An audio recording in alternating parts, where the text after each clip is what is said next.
multi-year project pipeline. Nationally, this is our 10th year. So it started at University of Cincinnati in Ohio. And we have now over 10 camps around the country. So it started from one and it's growing. The opportunity for the kids to be exposed to a career like architecture at an early age is extremely important, especially from the standpoint of seeing or hoping to see the face of architecture change colors. I thought it was really I thought we just had to be creative, and that's all we had to do, really.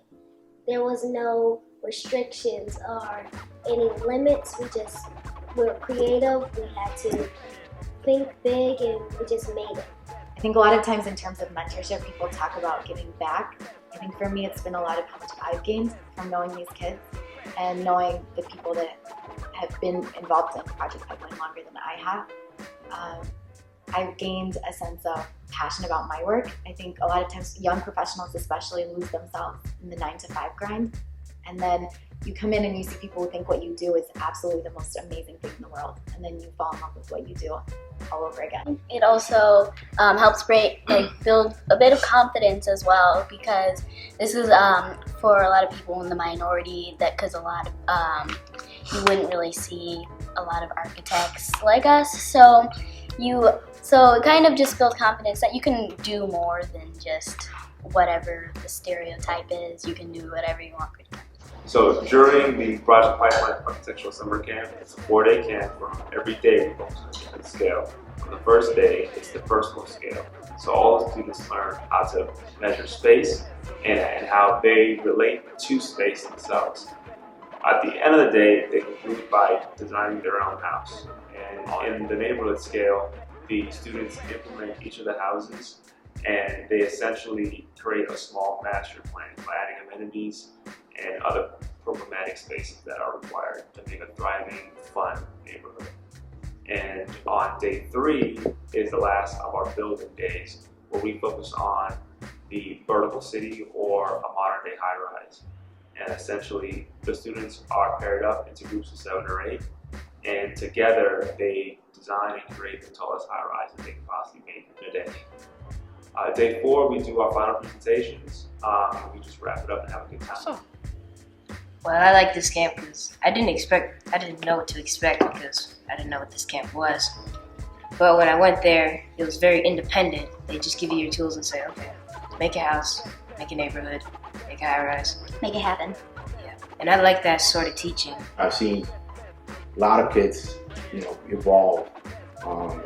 So it's been very rewarding to see that kind of growth. I don't know. I think from my standpoint, I get a lot of pride to talk about this when I talk to my friends and I talk to my peers of seeing how these kids are growing, how to show it for them. So I guess from the standpoint of this program, I got to commend the organization, Oz and Jason. You guys have done a great, outstanding job putting this together and making it what it is today.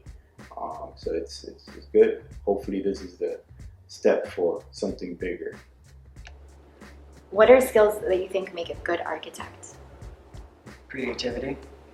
Patience. Math. Preciseness. Teamwork. I wanted to bring Project Pipeline Camp to the university because we have a wealth of architecture here and landscape and just really cool, exciting stuff for kids to see. And as an introduction to architecture, why not have it in such a unique space? Partner with great organizations like INOMA to invite members of the community into this building from across Chicago, but particularly the South Side, around all different types of art, whether it's architecture or music or film or theater or visual art.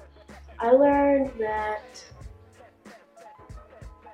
even with the most simple materials, the way you use a space is just so unlimited, and you don't even need to think about where the space is or how the environment around the space is. You sort of utilize both the environment and the space to make it an even larger space than you are entitled to. And Cool. that's really what makes space very special. I think that the camp is something that is amazing for many different types of children of all age groups to do, just because the way that you're presented with the information isn't juvenile, saying per se like you're being hit with this information in a way that's too advanced, or you're being hit with it in a way that's undermining how much intelligence you already have. And they really know where you're at, and they ask, and they don't literally ask you, but literally you're already presenting to them how much you can do for the entire program itself. The best thing about Project Pipeline, in my opinion, is exactly that. I mean, it's a pipeline. That's exactly what it is. And so for the students who are in middle school, 6th, 7th, 8th grade, they're getting a chance to work with high school students who are interested in pursuing architecture design. They're working with college students who are currently studying architecture, pursuing their degrees, and then they're also working with professional mentors who do this as a profession, who do this every day. And that's key. That's really, really important for the students, because what it allows them to do is it allows them to see what steps they need to take, right? They can see, they can almost create their own path, and they see that trajectory. And it's very easy to relate to a high school student and see what they're studying, and get some advice and establish that mentor-mentee relationship. And then you have the next step after that with the college students, and then you have the professionals, and it just makes it a little bit more attainable. And you can kind of see the steps that's necessary to get to where you want to be. That's critical.